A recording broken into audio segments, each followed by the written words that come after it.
Hello and welcome to another yoga session with me, Karina. So as promised, today we are going to explore some balances, some hand balances.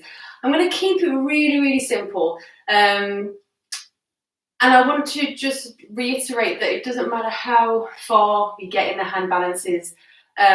All that matters is that we try. We're going to be warming up the body and stretching the body before we begin the hand balances. So just by doing these stretches, these drills, then we'll just start to get the body ready for hand balancing. So you can always come back to this video and just repeat the drills over and over and over, and eventually you will move closer towards your hand balancing. So I thought, let's do some like handstands and stuff, because we've been working on straight arm, but I think maybe that's a little bit too much. So I'm going to wind it back in a little bit, and we're just going to do some of the most familiar postures that you're going to get in a class.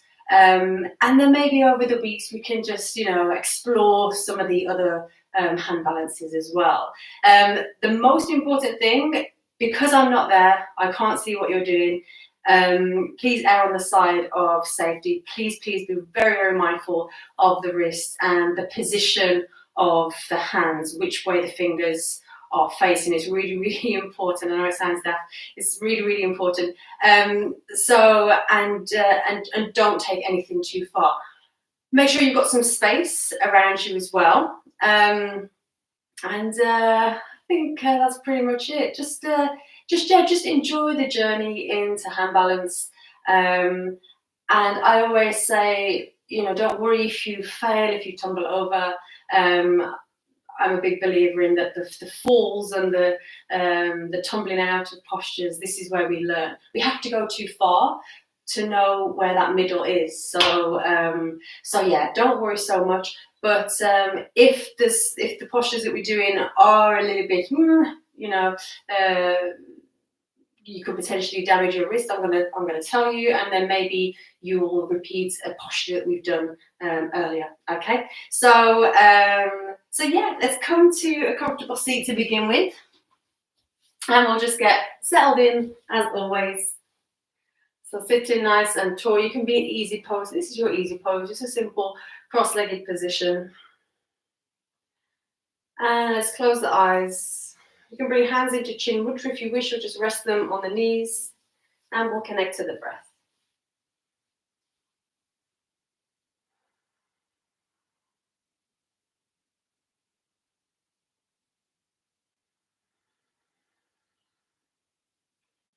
And as always, just taking a moment to notice how you feel.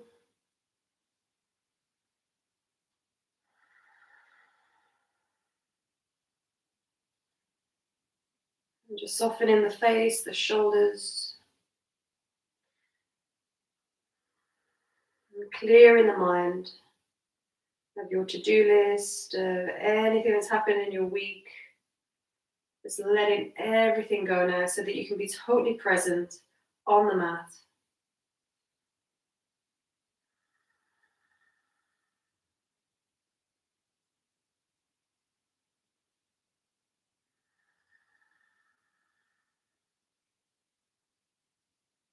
When you're ready, start to deepen the breath.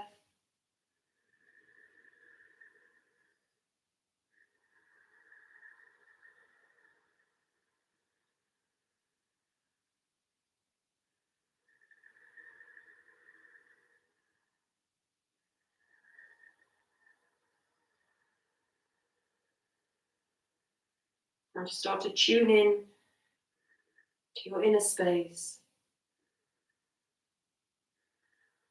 And as I said, just a reminder to yourself, wherever you get today, all is good. Remembering, don't push.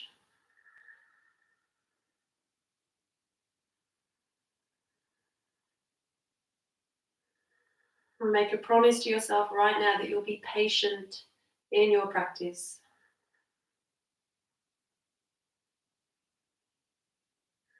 You'll respect your body with kindness.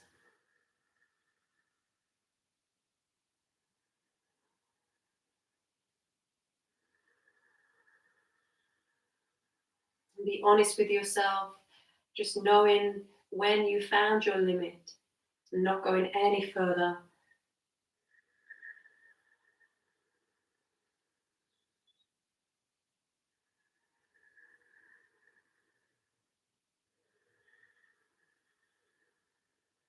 Let's lift the gaze. Let's warm up the spine before we start. So interlace fingers. Again, if you've been in my classes, we've done this quite a few times now. As we inhale, let's raise the arms, spine extension through the spine, looking up. And as we exhale, flexion through the spine, bring the hands behind the head, chin comes to the chest, round the back. Inhale, extend those arms, extend the spine, looking up. Again, pelvis tips forward. And exhale, send the hands forward this time as we round through the spine, pelvis shoots back. Hands come towards the heart now, inhale, finding that length, that extension, lift the gaze. And exhale, round through the spine, chin to the chest, drop the pelvis back. Inhale, raise the arms, find the extension. And exhale, side lean, side flexion. So right hand comes down or elbow comes down as you reach overhead, looking down towards your right hand. And then inhale, gaze towards the extended hand. Exhale, looking down. We're back to center, interlace fingers. Inhale, reach. Exhale, side flexion to the opposite side again, hand or elbow to the mat, wherever feels good in your body, look down. Inhale, gaze towards the extended hand. Exhale, looking down again, back to center, interlace fingers. Inhale, reach. Exhale, spiral in towards that right knee. Inhale, spiral into a left hand on the knee, right hand behind the back. And exhale, twist and gaze in over your right shoulder. Come back to center, interlace fingers, inhale. And exhale, twist and fold over that left knee now. Inhale to spiral tall, right hand on the knee, left hand behind the back. And exhale, twist. Gaze in over the left shoulder. Back to center. Interlace fingers, inhale. And exhale, release. Let's warm up the wrists, take the hands forward. Make fists, and we're just going to make some rotations with those wrists. Good. Try to find the full range through your wrists.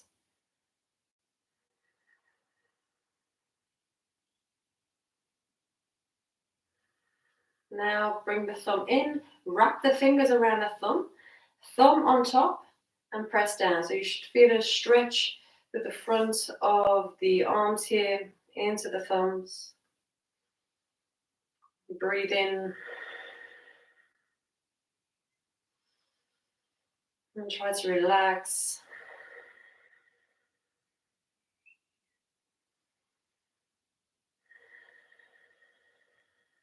Release thumbs, extend the fingers, finger extensors, you know I like these. Just spreading the fingers wide and then pulling them into fists, and then move them as fast as you can.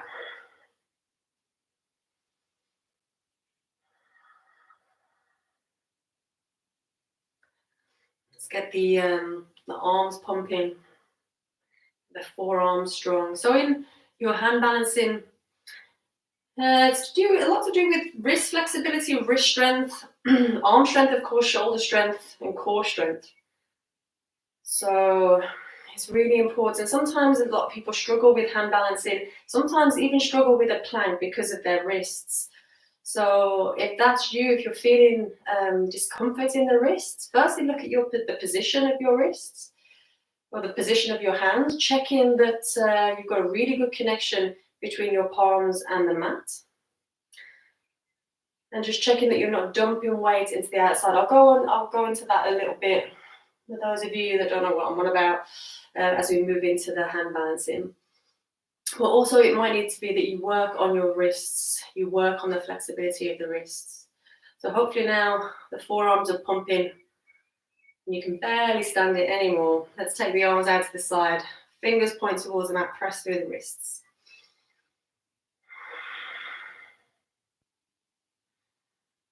And hopefully starting to warm into the shoulders as well here, into the upper back.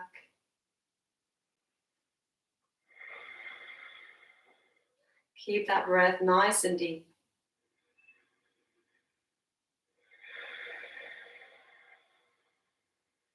And switch, so palms face away, fingers up, and press, press, press.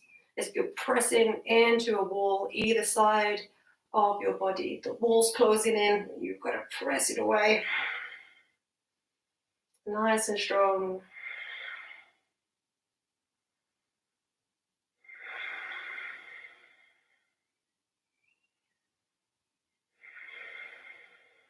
Inhale, raise the arms, clasp the hands, exhale. And we'll just make some rotations with those clasped hands.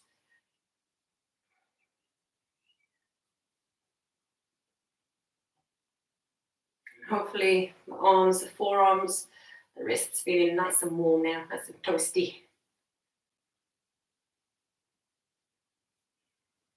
And let's give it a shake it out. Let's bring hands onto the mat. We'll come to a tabletop position. And we'll work into our wrists a little bit more. So it's always good to do what we've just done before you do any hand balancing, any working on any kind of hand balancing, just to make sure that those wrists are warm. And then you may want to start doing this. So just leaning forward into those hands, just to work through the wrist flexibility. So as always, not taking it too far, just going to where feels good for you. And I was mentioning about the position of the hands, so really important, you can see me, that the hands are flat. And in most people for hand balancing, the middle fingers are going to be facing forward. For some people in hand balancing, the hands turn out slightly, and it's the index fingers facing forward. And that's to do with tension in the shoulders. So a lot of males find it a little bit easier to have the hands turned out slightly. But whatever the case, whether it's middle fingers forward or index fingers forward, we want to be stuck in joints. So notice shoulders are over wrists, and we're wrapping the triceps under as much as we can. And also I'm making sure that my fingers aren't lifting here. So I can't get any hand underneath, fingers underneath my hand at all. I'm really pressing into the mat. It also helps to have spider fingers. So the palm is really connected to the mat. Then the next knuckle from the palm is lifted, and then the fingertips are really pressing in. And this is good for when you come into handstanding and things like this. The little spider fingers will prevent you from going over. So when you feel that you're going too far, you press with the tips of the fingers, and it'll start to bring you back. And if you feel you're going this way, you press with the heels of the hands, and it'll bring you forward.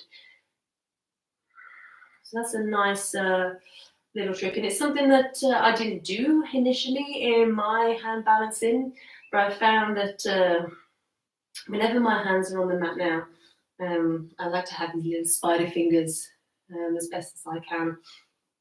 So hopefully we're feeling a little bit more warm. Maybe we're going to rock from side to side here. Again, just checking that palm is really pressing down. If you've had enough of the arms, like, whew, I haven't even started the hand balancing yet, and the shoulders are dying, then always just sit back on your heels and just shake the wrist out, just give them a rest. Yeah, so we'll shake them out anyway now. And a nice counter pose, if you're doing any hand balancing, is just to bring the fingertips down. So you can do this, if the wrists get a little bit tender as we're going through, or a nice one is just to bring the hands together. I tend to do this one when I'm doing my hand balancing. Just a nice little counter pose for the wrists. So at any point you can stop and you can just stretch the wrists out a little bit. Let's come back to our tabletop. So the fingers spread, the palms pressing into the mat, the joints are stacked. So we're going to look at just some shoulder protractions and retractions. Again, these are really important when you come to hand balancing, hand standing, and it starts to build strength and just awareness about the scapula. So it's something called straight arm scapular strength. It's really important for hand standing. It's also quite important for any other kind of hand balancing. So firstly, we're going to check that navel is towards the spine, and we're just going to drop. So we're nice and strong through the arms, through the shoulders.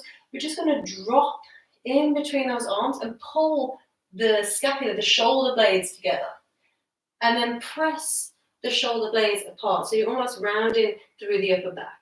So inhale, we'll drop, shoulder blades come together, and exhale, press away.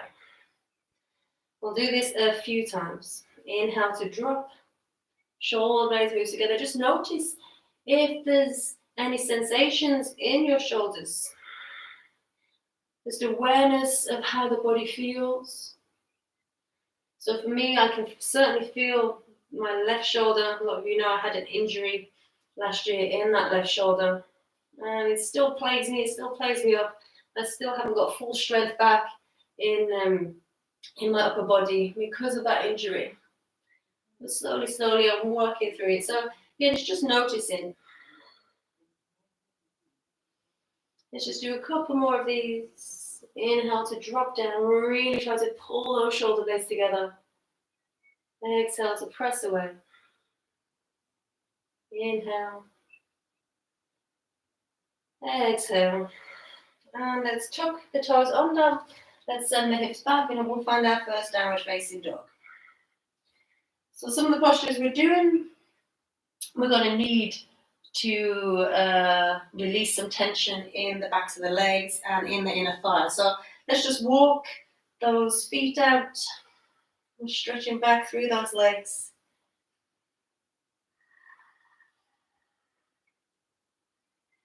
And as always, in your first downward dog, feel free to move, to explore.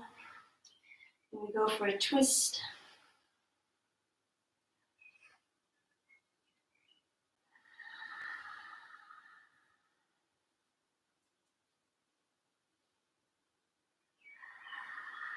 Let's walk hands towards the feet. And then walking the hands back out again. Nice and slowly, nice and controlled. Hands towards the feet. Every time the hand connects, press away. And walking hands back towards the top of the mat. So imagine your hands are like little duck's feet. And keep working, walking those hands towards you, walking them away.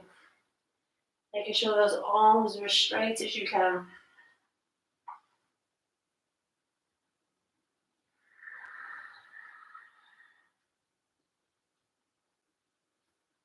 Hopefully there's heat now in the hands.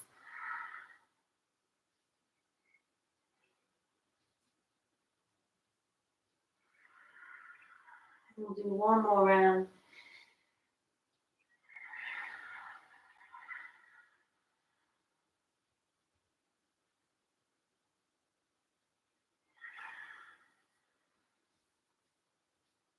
And when we're back towards the feet, we're going to take a forward fold. So soften the knees as much as you need to in your forward fold. Let's take hold of the big toes. We'll drop the head. And we'll just work into the backs of the legs.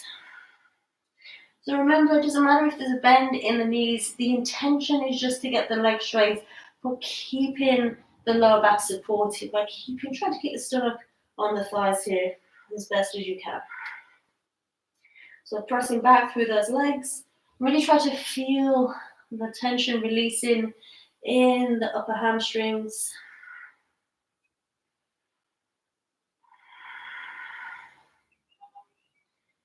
We'll stay here for a few more breaths.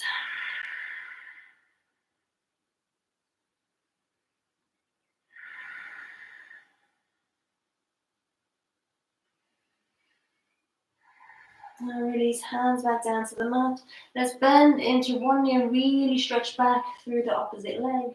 And then switch. Bend, really press back. Really try to press that hip back as much as you can. You should feel the legs just start to loosen here. The glutes starting to loosen.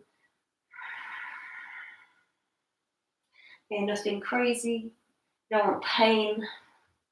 Just want to find that, ooh, yeah, I can feel that.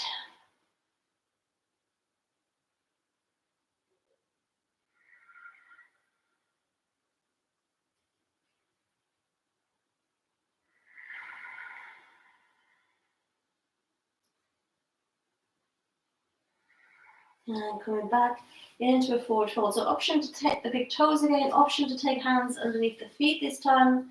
So again, this is a wrist stretch as well. This is a nice wrist stretch actually. If you've been doing some hand balancing, it's good to come into this one. Tittibhasana, those that practice Ashtanga, you know we do this pretty much every class. So lean forward into the balls of the feet. And again, just work on opening the backs of the legs.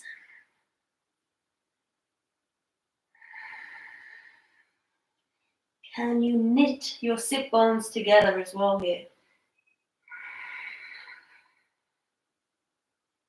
We'll stay a few more breaths. And it doesn't matter if there's a bend in the knees, just that intention to get those legs straight.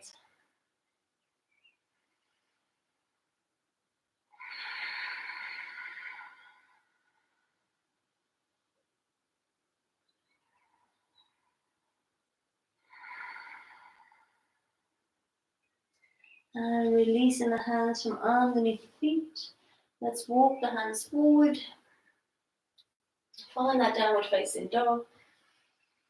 Now we're just going to step this right foot to the outside of the right hand. If you can't do it in one step, no worries. You're just going to wiggle that right foot forward. When it comes to the outside of that right hand, and we're just going to sink down into the hips. Nice, so nice and high in the ball of that left foot.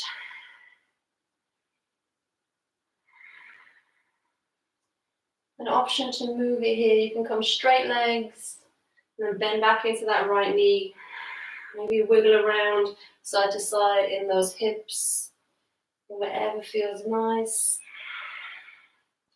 And just explore, explore, explore, explore. Some of you might need to work the hamstrings a little bit more.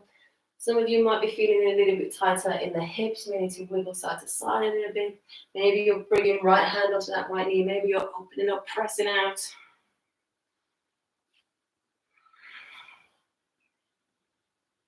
Just whatever feels good, whatever feels nice. Remember, it's your body. So my teacher did a little talk yesterday on Zoom. And so it's John Scott and Julia Scott. They did a little talk about authority and being your own authority. And I think it's so important when you know you're doing your yoga practice. So it's nice to have teachers to guide you, but eventually what we want you to be able to do is to be your own authority, to notice what your body needs, to notice what your mind needs, where you need to work in your practice. And I think it's a really, really important message to get out to you. There is no right and wrong way sometimes in the yoga practice for safety reasons and things, yeah, of course, in the asana practice. But in yoga as a whole, it's whatever feels good for you, feels nice for you. So I encourage you to find your own governance and to take responsibility as well for your own practice.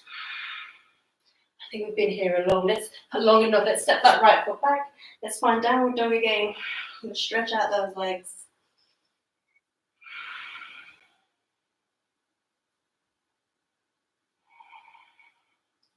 And let's move to the other side.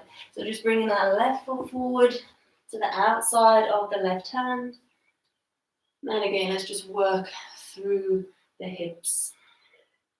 I'm particularly working into this left hip. So again, doing whatever feels nice. Explore, explore, explore. You can explore your world without going anywhere, without moving a meter to the left, a meter to the right. This is exploring your world just as much as it is to climb the Himalayas.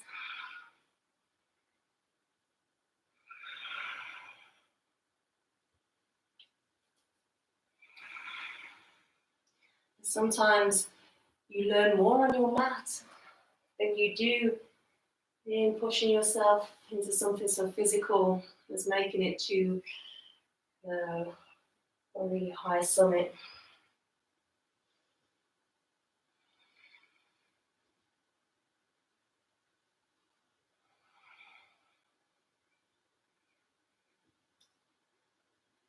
You'll stay here just a few more breaths. And I want to make sure that the legs are nice and warm, not only for you but for me also. I don't want to injure myself.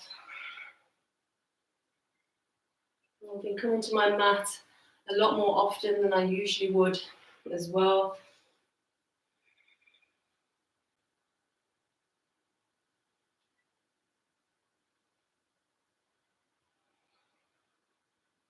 And let's step that left foot back now to meet the right, and we'll find our downward facing dog again.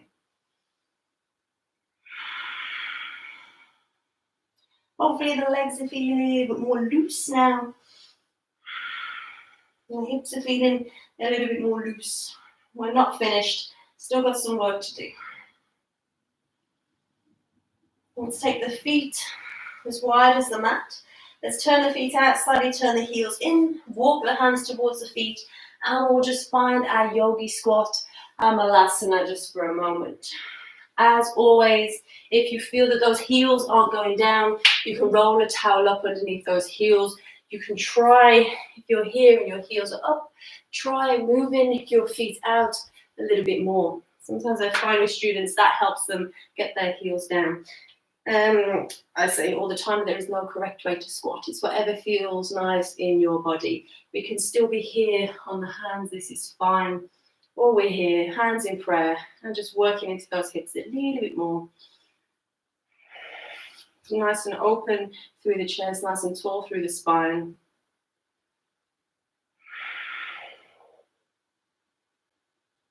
And see if you can engage the glutes a little bit here. Engage the legs.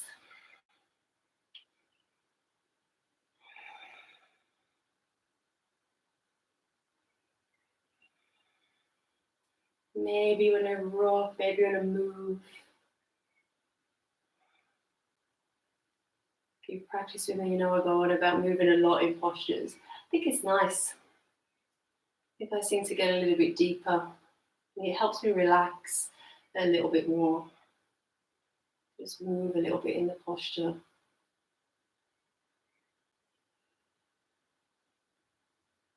Okay, let's bring the hands forward.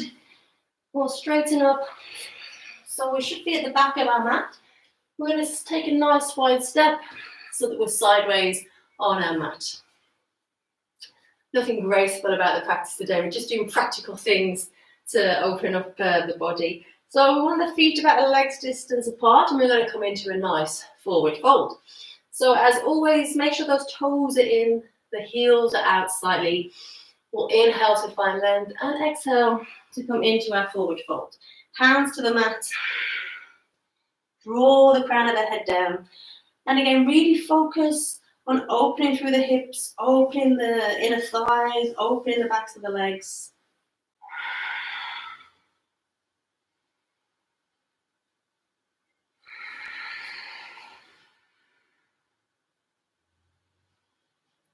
And breathe in. You're just moving with that breath. We'll stay a few more breaths here.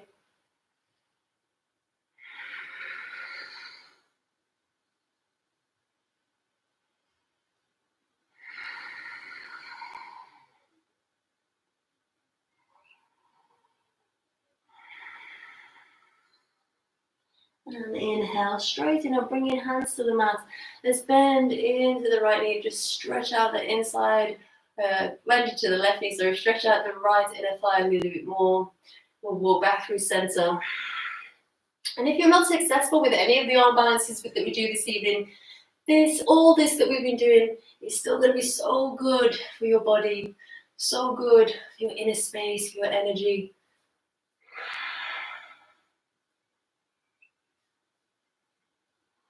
As we're moving side to side, just make sure that the feet they stay nice and flat on the mat.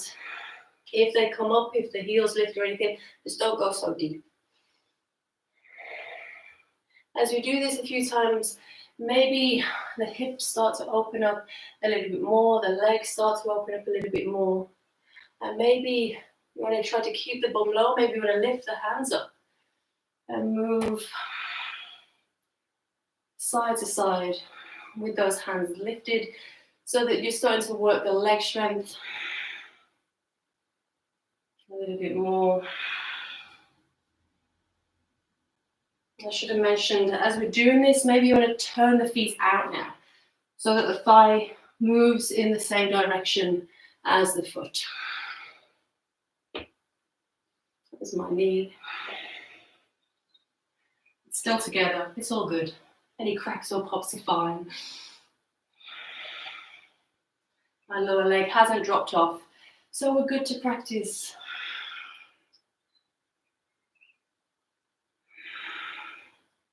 Good. Let's do a few more rounds each side. Maybe you want to lift up the heel now, sink the bum low, really stretch into that leg, into the hip. And if it doesn't feel good, just continue doing what you were before, keeping the feet flat. And just as you go into this posture, as you lift that foot up towards the ceiling, check that that heel, the bent leg heel, hasn't lifted. Really important.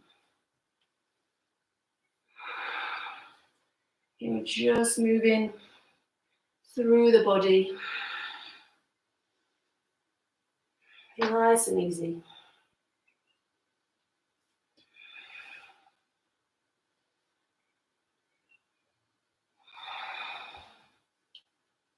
Yeah, I'll do a couple more rounds each side. And hopefully, we'll be warm enough to start some of our balances. Inhale, let's come back through center. Let's turn the toes in again. Inhale, find length. And exhale, fold again. Again, really focusing on sending the weight to the outside of the feet, trying to lift the inside of the feet. Lift those arches.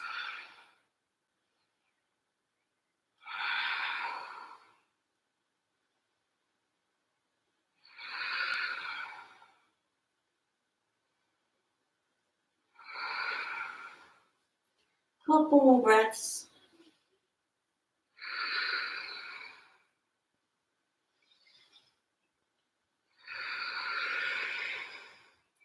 Inhale, lifting the gaze. And exhale. Let's come back into our downward facing dog actually. Back to our downward facing. And just check. Are your legs feeling nice and loose now?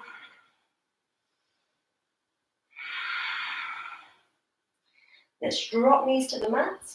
We'll bring knees together, feet together, and take the knees back a little bit. So they're a little bit further back than the hips, but the hand position is exactly the same as our tabletop. So we want the shoulders over the wrists here. So we're just going to work into the core a little bit, just to wake up the core. And the core is really important in hand balancing as well. And your bandha strength is really important because that's what's going to create the lightness eventually in your hand balancing. So let's tuck the tailbone under. So imagine you're trying to pull the pubic bone up towards the ribs down towards the pubic bone, and let's just hold it here. And breathe.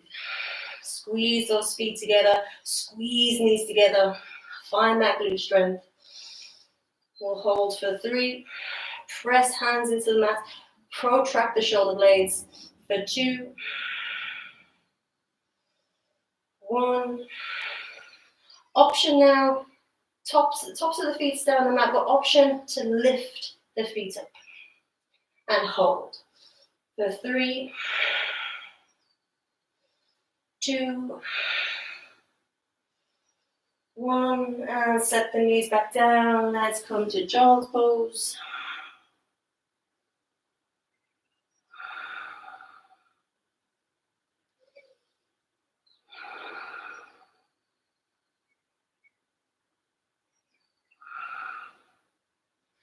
And let's come back to a comfortable position. I'm just going to take my charger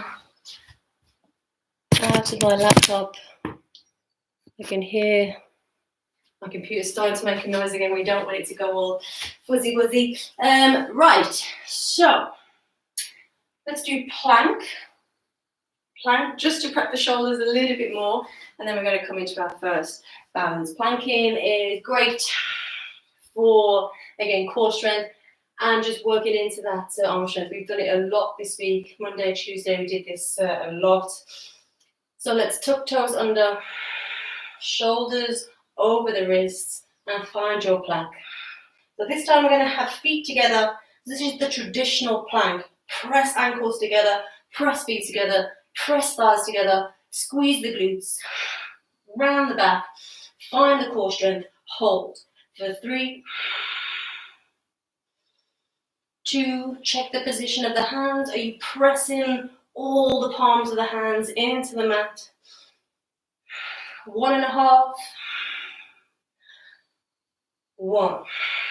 Exhale, lower the knees to the mat. Let's take child's pose.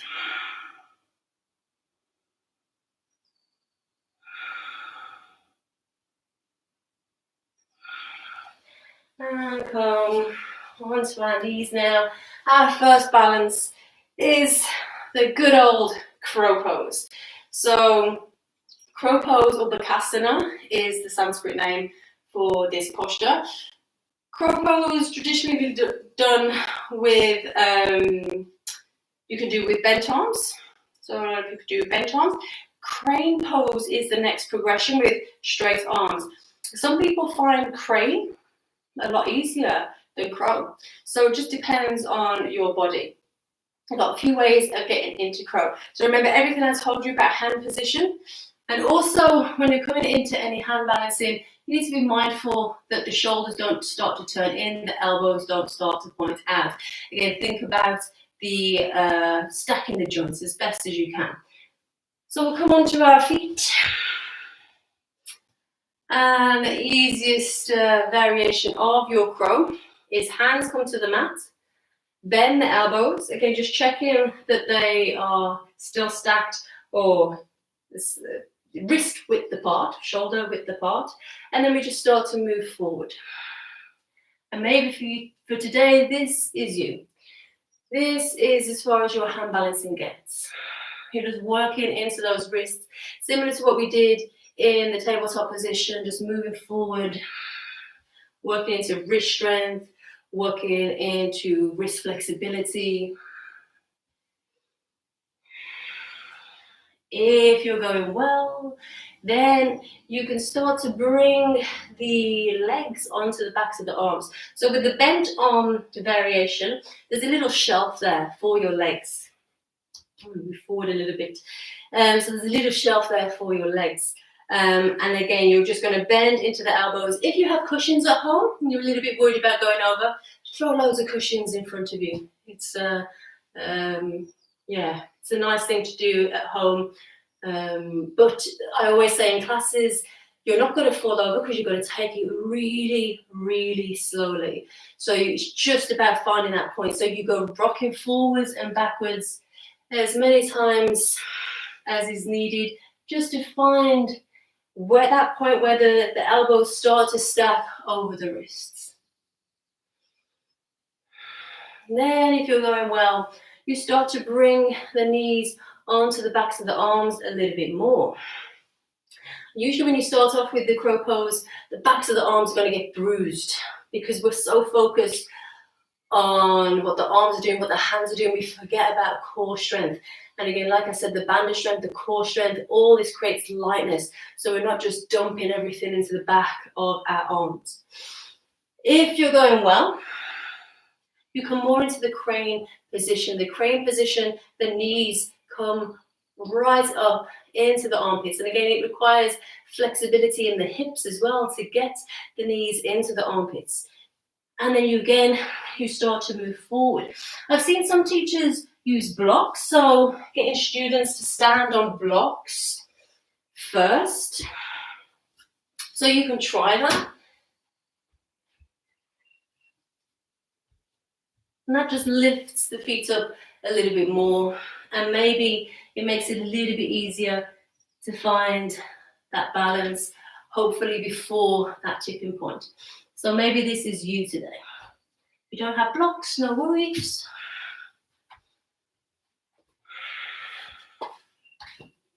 And again, just keep working forward. If you need to rest, any point rest, shake the wrists out. If you manage to find your crow or your crane, so if you're in this, maybe you've managed to get the feet up, you're here, try to think of looking forward slightly. So my teacher always says, you look in the direction you're going. So you want to be flying like a crow. If you look down, that's probably where you're going to end up. So just try to keep the heart open, try to keep looking forward.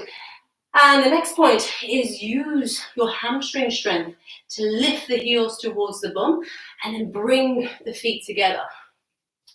So I think a lot of people, they get lift off and the legs, they don't know what their legs are doing. They're behind them somewhere, but they don't know what they're doing. So think of the control of the legs.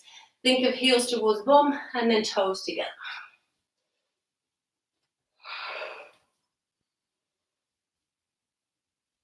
So maybe bring the feet in, activate the hamstrings, bring the heels up towards the bum, and you're flying like a crow.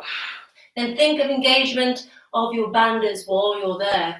So again, that drawing in and up from the pelvic floor. And just holding it as long as you can. 5 breaths is a good amount of time to be there, to hold it, come down, have a rest, have another go. So if you're still in your crow pose, have another go. We'll stay for 5 breaths if we can, or in our variation, even if we're here with our feet still grounded. It's all good. We'll stay for 3, for 2, and 1, and slowly with control coming back down. Shake out the wrists if you need to. You can counter pose as well if you feel that's needed, if that's good. And the next posture is shoulder pressure posture. So again, it's another one from the Ashtanga primary series, Bhujapidasana.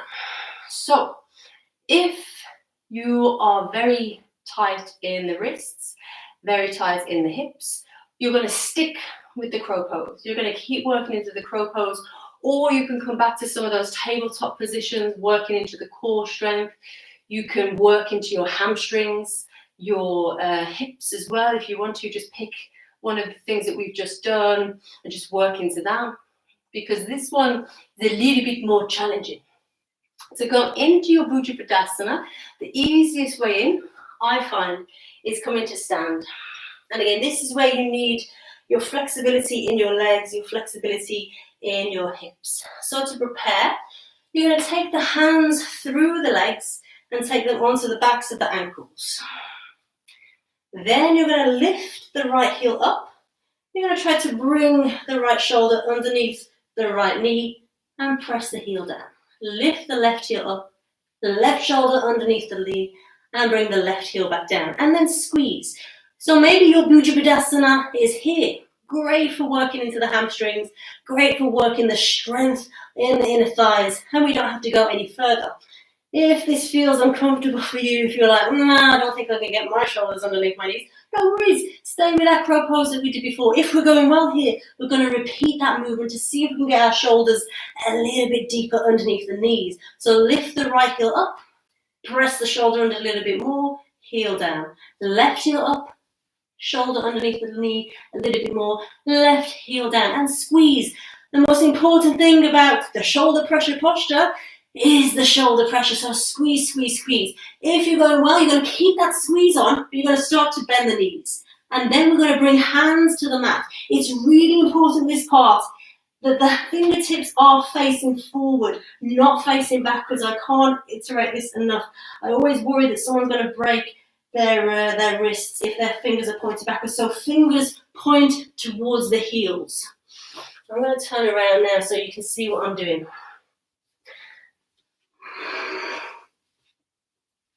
So fingers towards the heels, bending through the knees. So the heels of the hands come down. And maybe you're here in your half little Bhujapidasana. We're not flying it, but we're there. We're in the position. Keep the squeeze on with the knees. Maybe start to sit back into the hips, and maybe the feet come off the mat. And maybe this is your Bhujapidasana. This is where you stay today. Otherwise, you're crossing the feet over. So the right foot crosses over the left. And here is our Bhujapidasana. So we're working the strength in the wrists, in the arms, but also keeping that squeeze on in the thighs. And we're going to hold it here. 5 breaths if we can. If you weren't successful, just come to the setup, the Bhujapidasana setup, trying to get the shoulders underneath the knees, or come to crow pose, continue over that crow pose, or again, you're working into your core strength, your tabletop core strength, or just moving through the wrist exercises, working through the wrists. And then to come out, we're not going to do anything fancy, just going to bring the feet back onto the mat, bring the arms out, and let's counterpose the wrists. And take some deep breaths. As you come into balancing as well, it's really important to make sure that your breathing sounds stupid, but when we're in challenging postures, sometimes we forget to breathe. So always make sure that you're taking those deep breaths.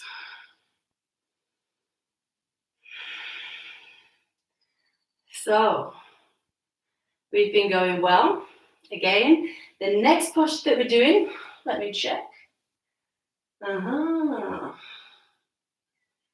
Yes, Tittibhasana. So Tittibhasana is firefly, and it's a lovely transition that we use in the Ashtanga primary series. It's a full posture in the second series, and you may have done it in yoga classes before. Again, with this posture, it's the similar setup to Bhujapidasana, the shoulder pressure posture. You need the shoulder pressure in this posture to be able to keep the legs high on the shoulders. So the traditional transition, you'd be in your Bhujapidasana with the feet crossed, you'd come up, you'd come into your firefly, which means you just extend your legs forward, and you need to keep that pressure on, because then you take the feet back and find your Bakasana, and then jump back into your chaturanga. So it's really important to keep the pressure on the shoulders. It's one important thing that I found. Every time I came around to my Bakasana, my knees would just fall off my arms, and it used to frustrate me so much. And then I realized keeping that pressure on keeps those legs nice and high. So when those knees come around onto the backs of the arms, they're still high on the backs of the arms. Again, if it's too much, stop. Stay with the setup, trying to get the shoulders underneath the knees, working into the hamstrings, or stay with the Bakasana, or rest and just watch and learn. And lots can be taken just from watching other people doing it. You start to pick up little things. So enough rambling on, we'll get into our firefly pose. So you may want to come into your Bakasana first, crossing the legs, just to make sure that you're nice and settled in, and then release the feet and see if you can make your firefly. Who knows if we make it, it doesn't matter if we do. And it depends on, doesn't matter if it's quite a flat firefly, if the feet are like here, or if it's a high firefly, if the feet are up here. Doesn't matter. It's just whatever feels good. And my Tittibhasana changes day to day, depending on how tight my legs are and how much energy I have as well. So let's set up exactly the same as we did for our Bhujapidasana. And this is the last hand balance that we'll be doing. So again, no rush. And if you're like, oh, I've got no more energy for this, no worries. Like I said, sit and watch, it's all good. So coming forward, again, we're taking the hands onto the backs of the ankles, and let's work the shoulder underneath the knees, the shoulders underneath the knees. Again, find that squeeze, find that pressure, and repeat again if you need to. And bring hands onto the mat, sitting back and lifting the feet up. So this is your fireflying. Here is a firefly. If you've got it in you, if you've got the flexibility in the legs, this is where you start to extend those legs out.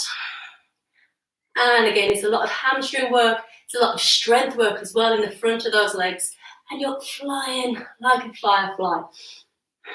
And you're going to hold 3 more breaths if you can. 2 more breaths. 1 more breath and release. Feet come back to the mat.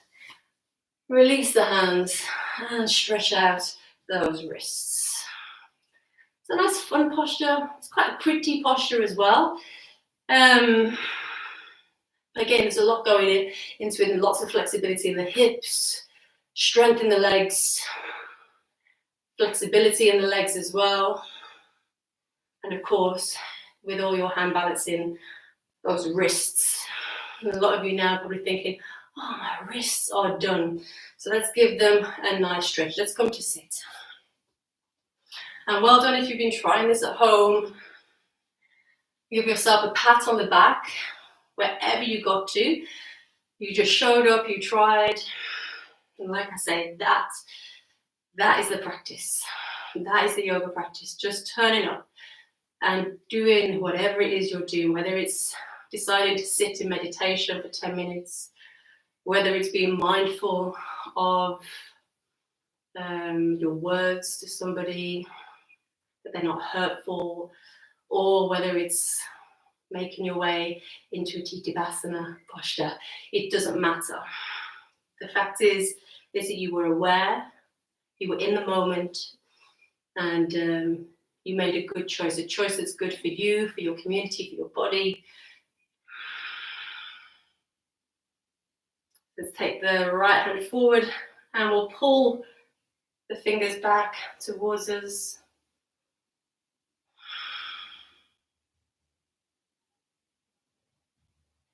Left side. Heel of the hand forward, fingertips coming back.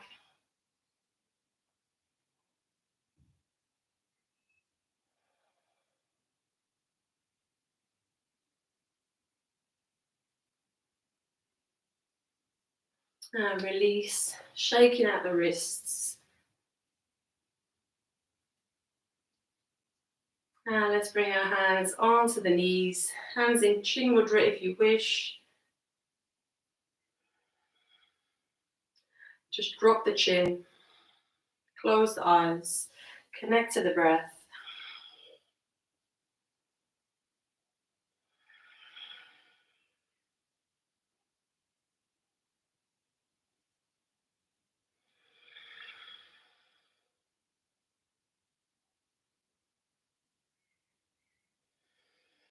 And just check there's no tension in your jaw, no tension in the face.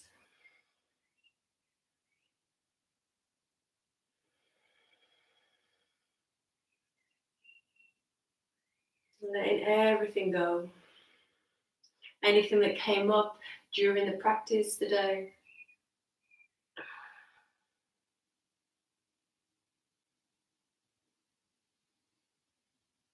And that goes both ways. So sometimes we can get frustrated in our practice. Like, I didn't manage it. Thought I could do that and it didn't happen. And I say all the time, it doesn't matter, day to day it changes. Some postures I nail, and then the next day I'm all over the place. Some of the most simplest balances I still fall out of. Just catches me unaware sometimes. And same the opposite way. Don't get too smug when you conquer a posture. Don't celebrate too much.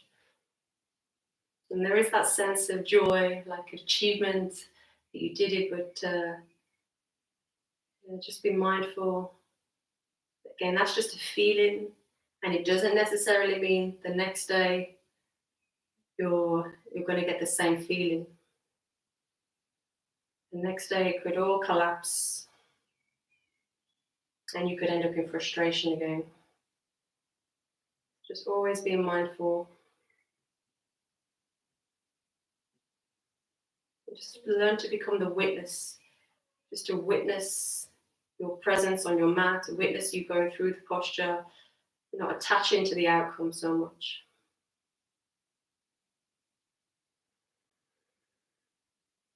And when you're ready, we'll make our way now into our final posture, our very well-earned Shavasana. So take your heels as wide as your mat now. As always, if you have a blanket, I forgot to bring my blanket in again today. If you have a blanket or a jumper, please put that on.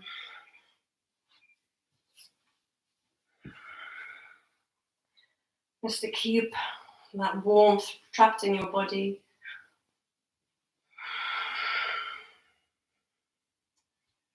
And take up space with your arms.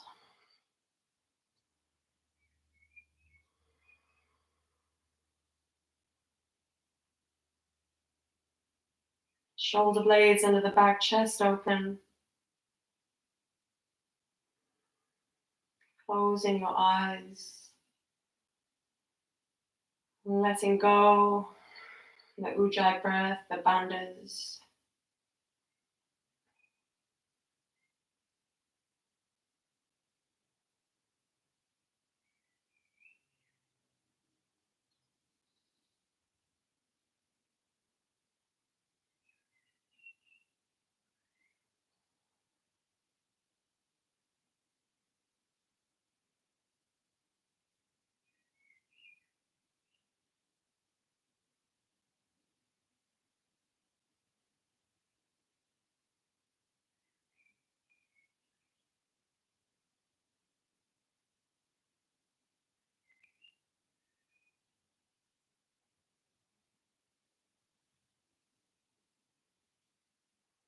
And just allow your body to be heavy.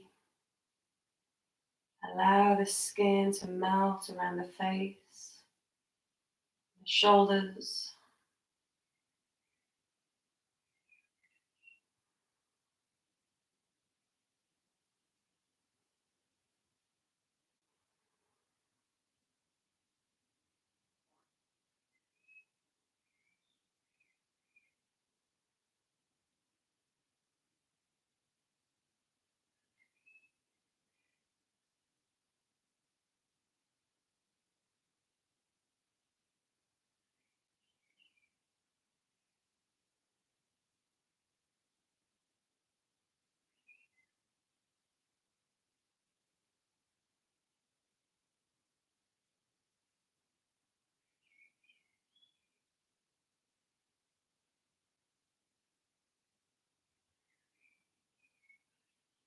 And just bringing your awareness to your natural breath.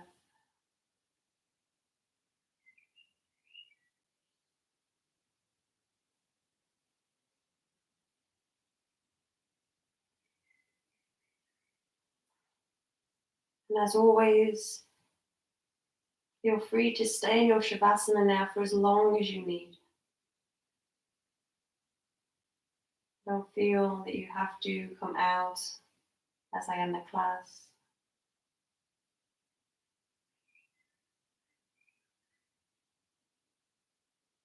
If you do wish to come out, we're going to take a nice inhale.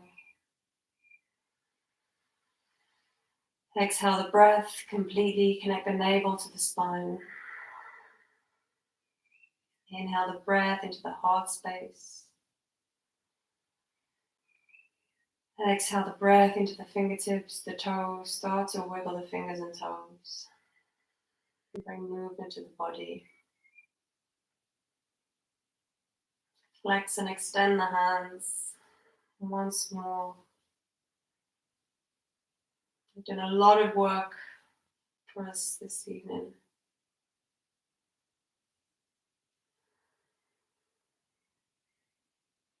And we'll bring feet and legs together, take arms overhead for a full body stretch.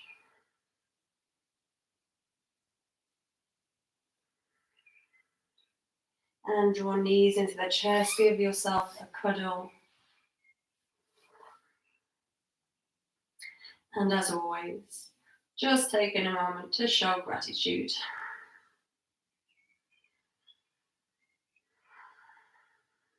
For what your body can do. However far you got this lesson, this class, remembering you're exactly where you need to be.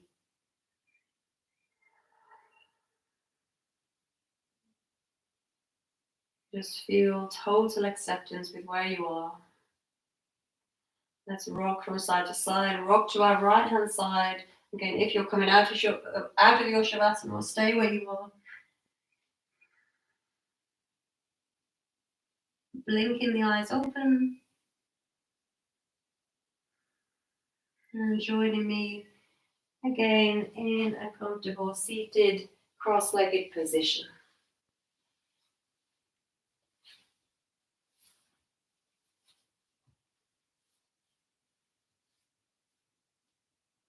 And sitting nice and tall when you're there. We'll bring our hands into Anjali Mudra at our heart center.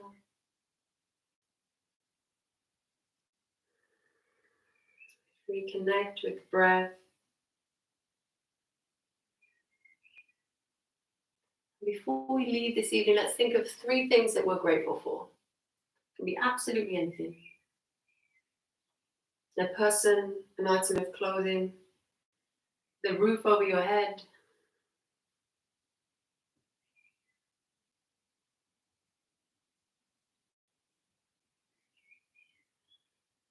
And we'll finish with a little mantra to end the class. Take an inhale. Exhale. Inhale for Om.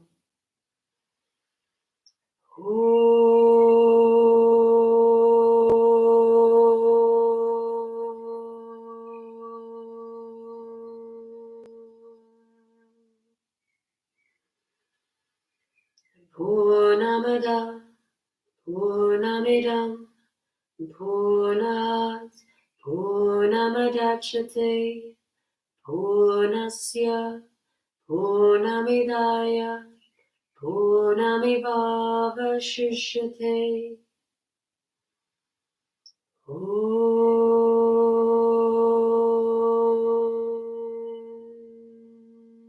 Shanti, Shanti, Shanti. Hare Om.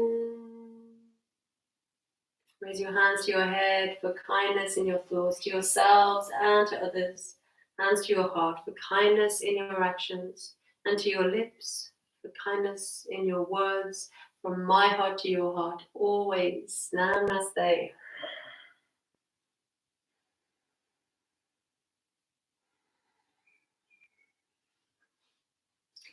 Thank you for practicing with me. I hope you all feel a little bit more open in your body, a little bit stronger maybe in your upper body, and quieter in your mind. As always, Saturday's my day off, so there's going to be no class tomorrow, but I will be back with you on Sunday morning. And remember, if this class didn't feel good for you, no worries. If you think, I've got so far to go before I could do any of that hand balance stuff, no worries. Yoga isn't hand balancing. You know, yoga is just awareness. It's just finding that peace within yourself. So if you prefer a gentler class, I've got so many more gentle classes on my channel now. This is day 30, so we've got 30 plus classes. I did some classes before this lockdown, so 30 plus classes for you to choose from on my channel now. And you can repeat them, especially if it's a nice one, if you've got to an area of your body that you've thought, oh, that was great. Repeat it. Doesn't, you don't need to do the live with me every evening. It doesn't matter. And just find the ones that resonate with you. And me and Blair, the manager of Calm Yoga, I was filming there today to do a class for their Calm at Home. So it's calmathome.co.uk. They're doing online classes. Their subscription is only $9.99, so it's worth checking out. But I was there today and we were doing some filming, and we were just talking about, what does yoga mean to people? And a lot of people want these strong classes, these energetic classes. And sometimes it's just whatever you want, it doesn't matter. If you just want to sit and be with yourself for 10 minutes, walking in nature is yoga. If you're just focused on, the beauty that's around you, the birds singing, that's yoga. Washing up with awareness is yoga. It's just about being mindful of how you interact with your world and how you interact with yourself, how you speak to yourself. Is very, very important. A lot of people that suffer anxiety and depression, it's because the way that they talk to themselves, the overthinking that happens, the constant putting down of yourself is not a good thing, it's a negative thing. And if we can come out of that, if we can start to change those thoughts into more positive thoughts and become more aware of how we talk to ourselves and others, then we succeed in the yoga practice. We help make the world a better place. And that's all that we can ask of life, isn't it? Is that we help make the world a better place when we leave than what it was when we arrived. And as far as I'm concerned, that's yoga to me. A lot of people ask me, what do I believe in? Am I religious, or do I believe in anything? I'm quite scientific. Never say never, but as far as I know, I'm not aware of anything before I was born, and I'm not going to be aware of anything after I'm gone. The me part of my spirit will be gone. So all I can do is appreciate every moment of my life as it is now, and just make sure that I'm doing good for people, so that my life had purpose, and I helped others on their journey through life. And for me, that's all life is to me. And I think practicing yoga and being in the moment, it helps you not be afraid of death. This is the whole yoga practice, not being afraid of death, and just coming to terms with our mortality, and so that we can appreciate every day. We can turn upon our mats. We can do the work to make sure that when we go without regret, we go without fear, and we drift off, and hopefully, hopeful that there's something after that. Personally not seeing any evidence of it myself, but I'm hopeful that there is something after there, and I'm open to that possibility. But I think as all we can do is just live a good life and help others. So that's my philosophy. I don't know how I've got on a bit of a tangent, got on about the philosophy, but I do believe in oneness, in a super consciousness, and that we all feed into each other's consciousness. So if you're positive and if you're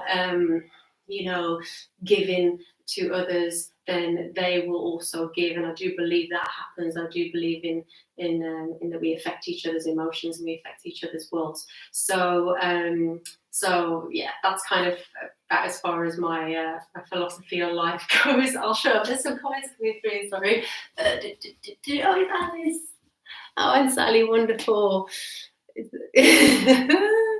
Oh, wonderful, Sally. Yeah, can be quite challenging. And we got Alice, wonderfully strong, exactly what you needed.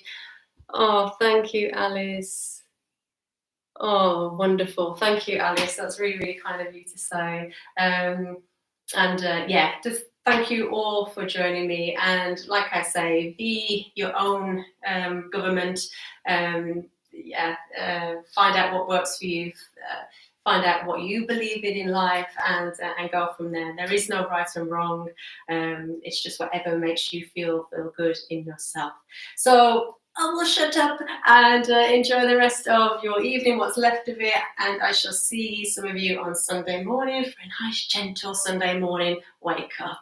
Namaste, namaste, namaste. Love to you all. Thank you so much for joining me.